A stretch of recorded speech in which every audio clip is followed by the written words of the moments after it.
Hi, Paula Jo from SederQuilts with an almost live Quick Tip Tuesday here for you.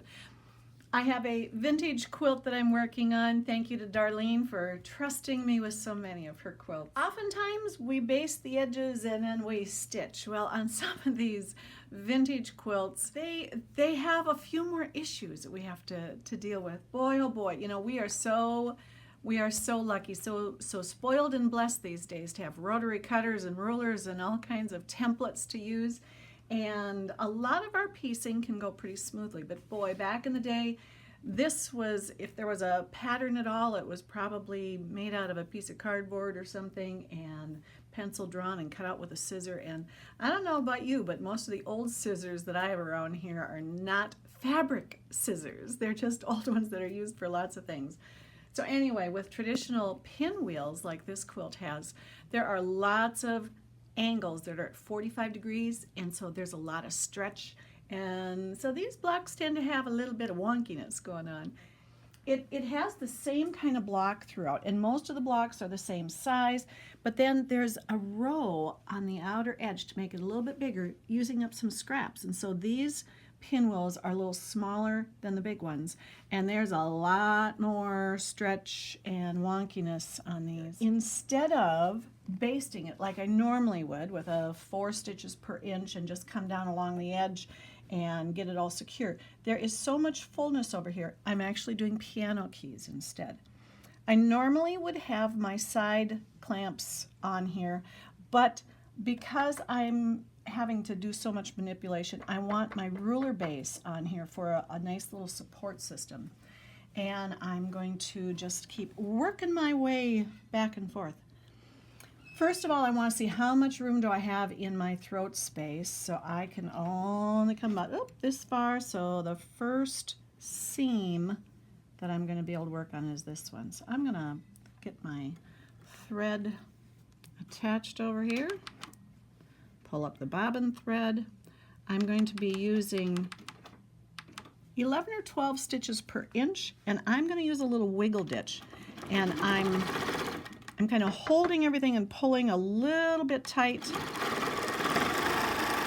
with my left hand. I'm just coming to that inner border, and again, I'm using a little wiggle ditch.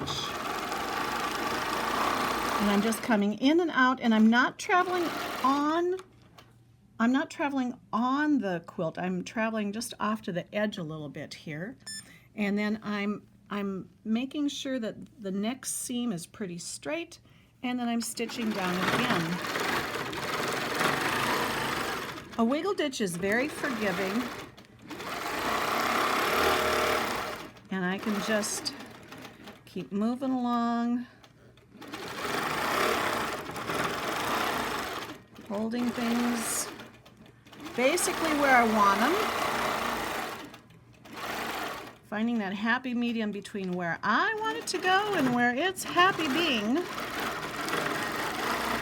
And some of these have a lot of fullness, and I just kind of fluff it into place, get it as happy as possible.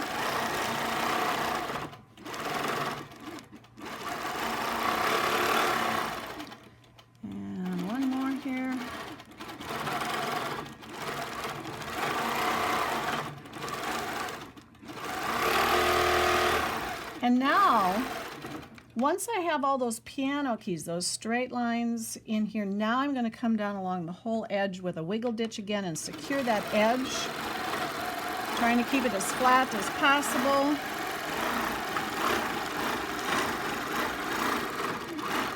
And then I'll go do the same thing on the other side of the quilt. All the fullness here.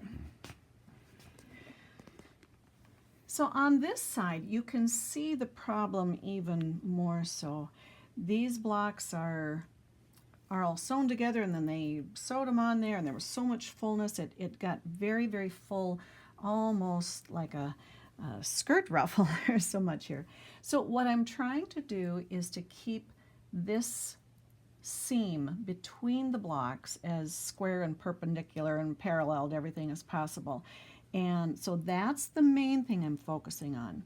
The next thing I'll focus on is the center seam of the block, and then just try to ease in that fullness and stitch through there again. And so we're just gonna love it into place as much as possible. And I'm gonna start closest to the belly bar and then work my way towards the back. Now I can't quite get to this next seam, so I'm going to be starting right about here.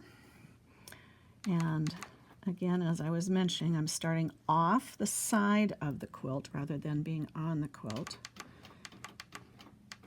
And I'm holding my fingers on either side of this glide foot and then just stitching between my fingers, and I'm kind of using my hand against that ruler base to help push and hold rather than having the clamps in the way.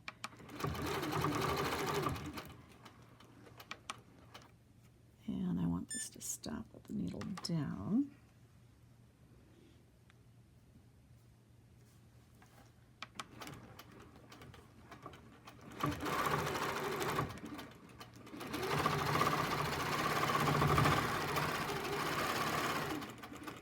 And you can see there's a lot of fullness here.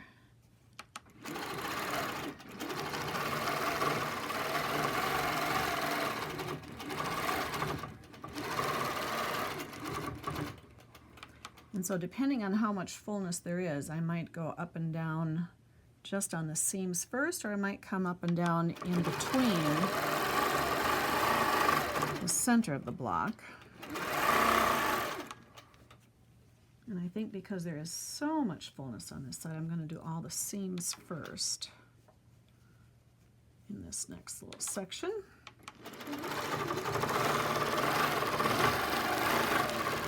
There.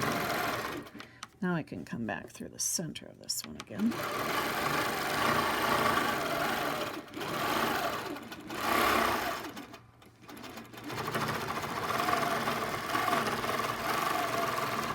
On the first side, where it was a little bit easier with less fullness, I could just keep going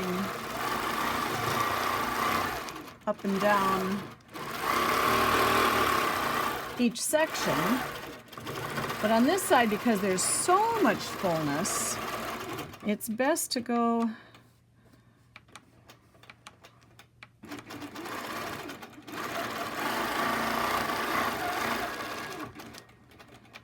on those blocks.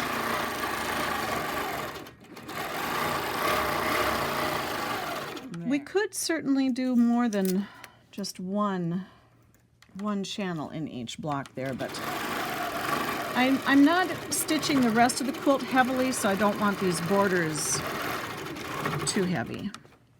But yeah, there we go. I think that's going to be good. Yeah, there's a lot of poof there. But it'll all work. Oh, all right.